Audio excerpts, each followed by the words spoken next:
in the very near term, I think there's potential downward pressure on the silver price as a consequence of interest rates. And traditionally, too, the prices of silver equities magnifies the price of the commodity. For the people who are not sure what Rick was talking about just now, he was referring to something called Operation Twist, right? So it's an important thing to learn about, especially if you're looking to become or already are a precious metal investor.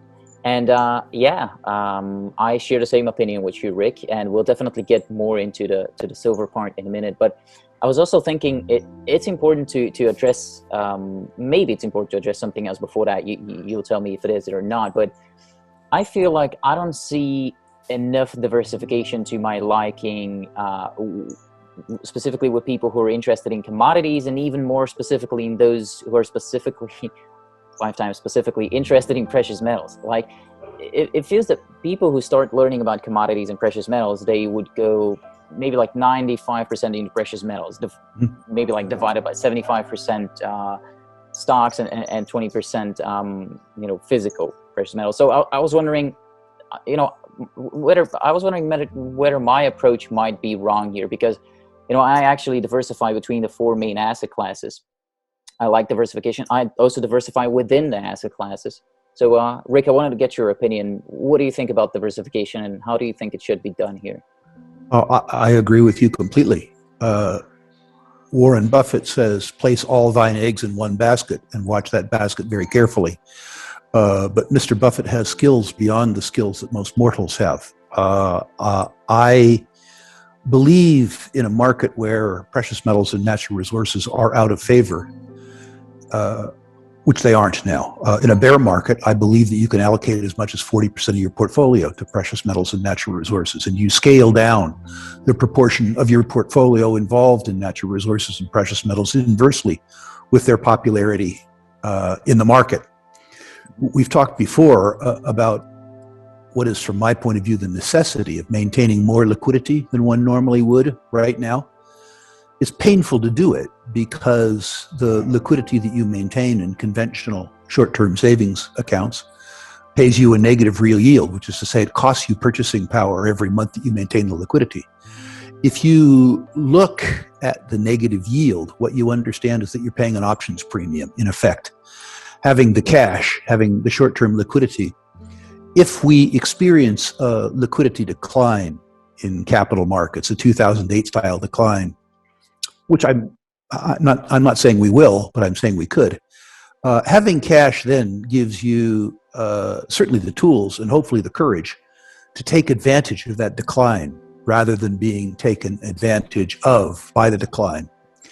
And diversification among other asset classes, particularly if you're willing to study something about those asset classes and have an understanding of why you are investing in them, is very worthwhile. As an example, Antonio, if we had a crisis in confidence, some black swan, some liquidity event that caused a replay of the 2008 collapse, and equity markets on a global basis fell by 50 or 60%, what you would want to do is take a fairly substantial amount of money, I think, and put them in category dominators, the biggest and most successful companies in the world, companies that generated lots and lots and lots of free cash, and hopefully companies that had both the ability and the politeness to return some of that cash to shareholders by way of dividends. If you could buy, it could even be an S&P 500 ETF or a global financial services ETF with a sort of a 5 or 6 handle by way of a dividend yield at a 50 or 60% discount to the market that existed before the crash, you would have done a very good thing. And in that circumstance, of course, you would diversify some of your natural resource portfolio out of natural resources and into a sector that you had ongoing expectations for that was suddenly selling at a discount. So I absolutely, positively agree with you that too often people who buy into the natural resource narrative take it to an illogical extreme. and that's very dangerous. They are often, too, particularly when they're young, your age, drawn to the spectacular upside in natural resource equities, and as a consequence of that, take too many risks. They become too narrative oriented, and they missing the market beta, which is extraordinary, in a search for what is often illusory alpha. I also think, though, that people might be just rushing into these things because they hear the narrative and they think, it's now or never. It's just going to shoot up and it's never going to be back. And in doing so, I'm also seeing a lot of comments whenever I post precious metals videos specifically, but also I recently posted a video on rare earth elements. People would say like it's too late to jump into silver. We talk about silver here, so it's too late to jump into it. And I saw a video recently of Mike Maloney. He recently commented on that, and he said that if you're looking to actually buy the silver because you want to own it, you should not measure it in dollars, but rather take, for example, the real estate to silver ratio, or the S&P 500 to silver, the most known one, the gold to silver ratio, and so on. And then you most likely see that if you want to own silver, silver is far undervalued compared to those things. And that also, by the way, got me thinking.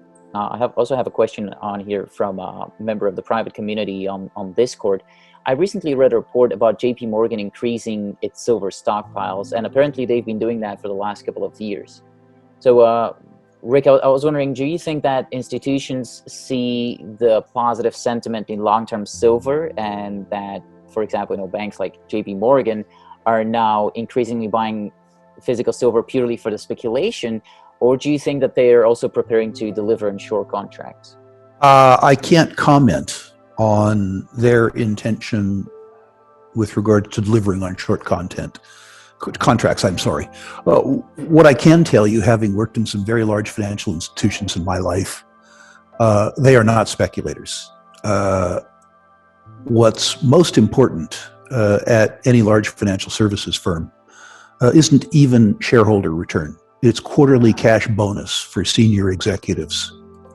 And anything that detracts from quarterly cash bonuses this quarter doesn't occur. The idea that JP Morgan would build up a big long position in silver, which generates no current yield, and may in fact require borrowing, which is to say a margin payment, would detract from quarterly cash bonuses from the 200 or 300 people that run JP Morgan. The chance that they would allow anything to occur that reduced their quarterly cash bonus, from my experience working in big financial services, is a non-starter.